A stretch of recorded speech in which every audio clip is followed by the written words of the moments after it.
So Sheila, what are some of the expectations parents have about a child who they are adopting, and how do they deal with it?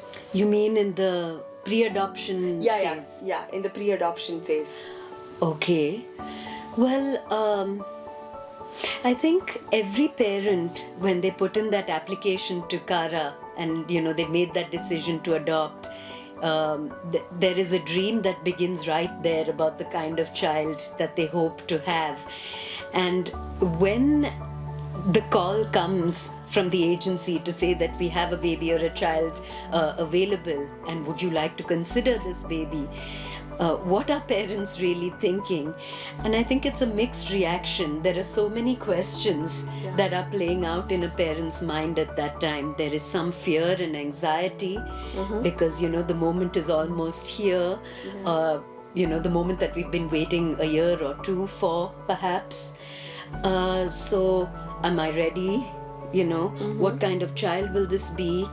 And many parents have this vision of a cute, chubby, cuddly little baby that they see themselves bouncing on their laps, and this baby that absolutely, adores them and is completely responsive.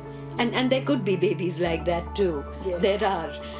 But I think that there needs to be a reality check and a clear thinking and preparation in terms of what else could be the situation.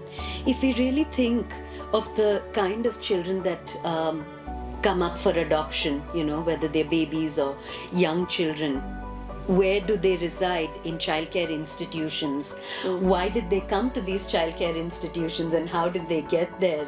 As you know from a lot of work we do, these are children who come from severe, yes, very vulnerable circumstances, severe backgrounds of deprivation, malnutrition, lack of stimulation, abuse, sometimes abandonment. So these are children who may physically appear skinny and weak. So they may not be physically appealing at all times, not when you see them at first, perhaps.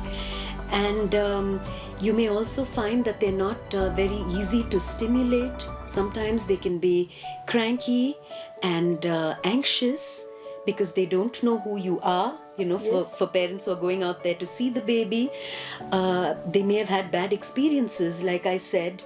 So building a bond or building trust with them takes effort and would most likely take time. So the point is not to be discouraging. We are very, very pro-adoption, and we want for children to be adopted and to find happy homes and, healthy families. But the point is that if we set our expectations in ways that help us to understand where a child is coming from and understand these vulnerabilities and difficulties, and what we as parents, adoptive parents, need to be able to do to overcome some of these in terms of nutrition, in terms of early stimulation activities like play and other forms of sensory stimulation. And, what are some of these things we would have to, do to bond with a child who has difficulty perhaps with trust and bonding issues.